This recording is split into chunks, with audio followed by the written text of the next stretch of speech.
power. It always is. In order to seize that power, they will do literally anything, whatever it takes. They'll silence you, they'll hurt you, they'll burn your country down, and they're doing all of that now. You're watching it. To me, over the last couple of days, I've received a number of death threats. They were throwing fireworks on officers. Fireworks were exploding on officers. They had officers that had gas poured on them.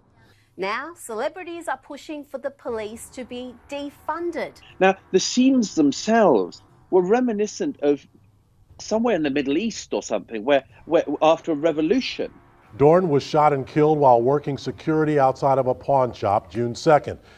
This is to do with people who want to destroy the very fabric of our society.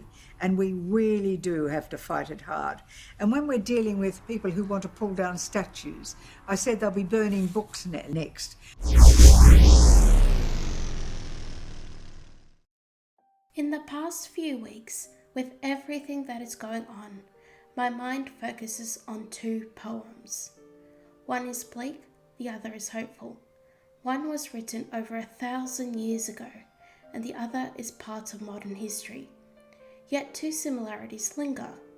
The first one is that both poems are British, specifically English, and the second? The poems speak to anyone who has suffered loss of their lands. When countries are invaded and homes are pillaged and burnt, your death is not the only thing you fear.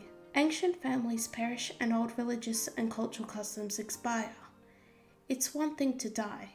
People do every day. But to die knowing that the people who remain are shells, that everything you and your ancestors have contributed to civilization has been destroyed, and your existence results in nothing meaningful. That's the horror in the Old English poem that most call The Wanderer. We do not know the author or even the year it was written in. All we can tell is that it references the Viking invasions of Anglo-Saxon land. The Viking attacks were bloody, particularly the ones on monasteries. Citizens became slaves, treasures were looted, and whole land seized. And for the exiled wanderer, the only faith that still remains is in God. The poem is 115 lines long, and I've provided a link in the description.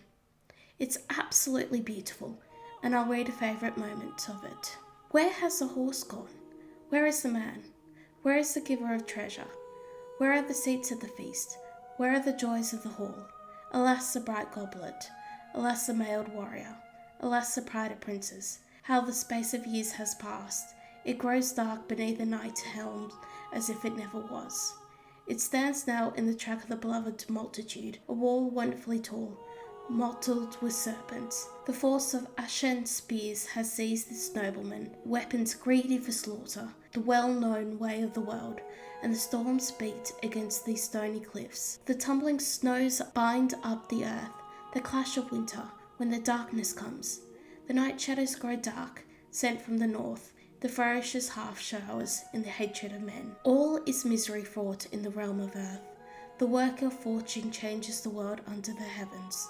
Here wealth is loaned, here friends are loaned, here man is loaned, here family is loaned, and this whole foundation of the earth wastes away. Few poems capture despair and decay like The Wanderer does. I do not know why I or anyone exists. We like to think it's for something positive and important. But why would the cosmos and higher powers combine random atoms and give us life if we are nothing? The Wanderer was given a tongue, yet his speech doesn't stop anything, and he is silent. He was given hands, but he can't protect anyone or garden his fields. You may believe in free will. Our actions matter, and we have responsibility for them. But what good is having free will if you do not have freedom or liberty? Why did God or a higher power even bother to give me free will if I will not be free on this earth? A lot of people right now, all across the world, feel like the exiled man in the poem. Our countries are suffering, and we have been for a while. For most of us, we have been told all our lives that our nations are fundamentally evil. The movies and books we love, problematic. The historical figures we look up to, they are irredeemable and actually bad people. Our ancestors and friends, racist. The civilization that we exist in, it's just bloodshed, and it always will be until it's finally defeated. Any conviction you have probably comes out of privilege. Every action contributes to something oppressive or nasty that is hurting a minority somewhere. Everything we do or love, there must be something wrong with it. In times of crisis, people look for strength in their families, their countries, their history. But if all are built on lies, then the person has no strength to draw on, and thus the crisis devours them. Now, I want to make one thing clear.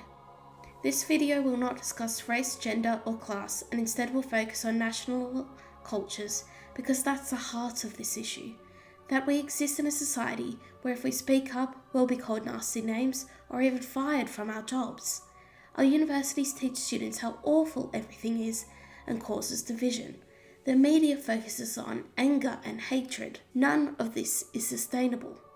It doesn't make any rational person feel safer or smarter. Yet we feel powerless to stop civilization from burning. And maybe that is warranted.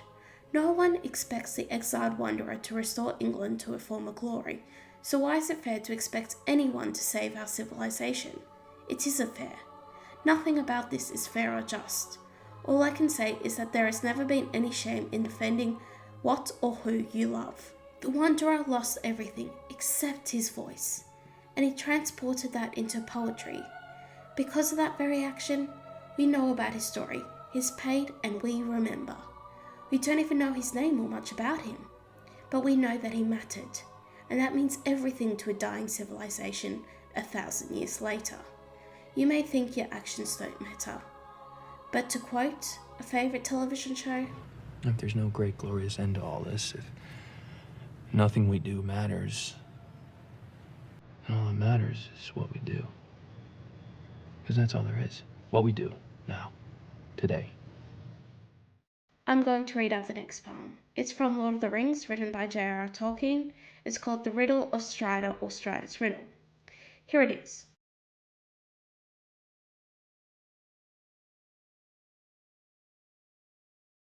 All that is gold does not glitter.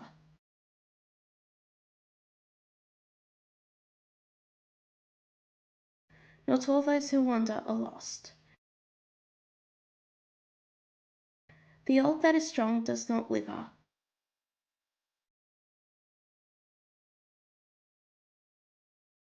Deep roots are not reached by the frost. From the ashes the fire shall be woken.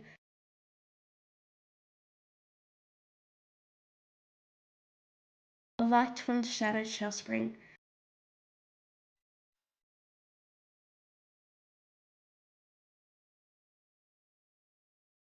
Renewed shall be the blade that was broken.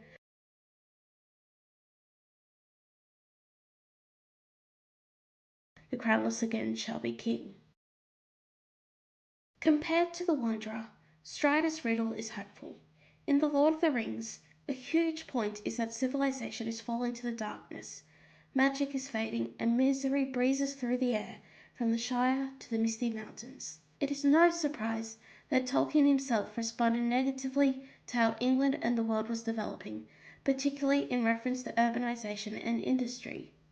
However, what Lord of the Rings has in common with our society, and one that C.S. Lewis points out in his original review of Tolkien's work, is that it takes place in a post-heroic world. Before I continue, what is a post-heroic age? Well, it's a world where any heroes that exist do not triumph. Our days of glory are over, and like the wood elves who leave Middle-earth to never return, neither will our heroes. We are alone among the darkness. A huge point of Tolkien's Lord of the Rings is that the great age of men and elves are also over. The great civilizations that they built, like Rivendell or Gondor, the tyrannies of Morgoth and Sauron will conquer over them. However, the Riddle of Strider presents another path. Out of all the 8 lines, 2 stand out. The old that is strong does not wither, and deep roots are not touched by the frost. The great civilizations and countries of this world are ancient. I'm an Australian, and we are considered a young country. However, our political and cultural systems are built on thousands of years of Western civilization. Our religions span time itself. We are home to natural wonders. People have died for my country. Some of the first human records of history are found in Australia. Is that going to wither away easily? Now, I'm not saying that everything is going to be okay, and that we don't have to do anything to challenge evil. On the contrary, chances are not everything is going to be okay, and we must do something. But the people who want to destroy our countries, whether that is Romania, Brazil, Japan, USA, Canada, Britain, Russia, India, and many more, have no conception or respect for ancient sources of strength. No matter how many statues Antifa or local councils tear down, they can't stop Captain Cook or Winston Churchill from ever existing. Can they stop us from talking and appreciating them? Yes, which is why we need to have bravery and courage more than ever. But understand that the people currently rioting, looting, and destroying have a very shallow conception of history and civilization. They touch the frost without seeing the deep roots that lurk in the soul of the tree. Rewriting history is not the same as changing history. Nothing they do can do that. Our civilization still remains, and it is a broken blade that must renew itself. Of course, every conversation about Strider's Riddle needs to discuss the final line, about the crownless becoming king. My interpretation of that line does not suggest a certain person becoming king, although you are free to that idea. Instead, I'd argue this. The king without a crown refers to the people that we care about. It also refers to our literature and the stories we pass on and the music we play. It's also about our heroes, the artworks and statues we adorn the streets with, the histories we learn about and pass on to our descendants. Our streets, our neighbourhoods, our countries, our allies are all kings in their own way. But most of all, the king I'm talking about now is the person watching this video. And if you want things to be better, it starts right now with you showing courage. Now, I am not arguing that you must quit your job or act irrationally. By all means, be strategic, smart, and wise. For some, bravery means rewriting literature, or it could mean starting your own business or finding allies. If you are in a higher up position in a bank, government, or a higher education sector, your courage is absolutely needed at this time. I believe it's possible for us to show courage, and I hope you do as well.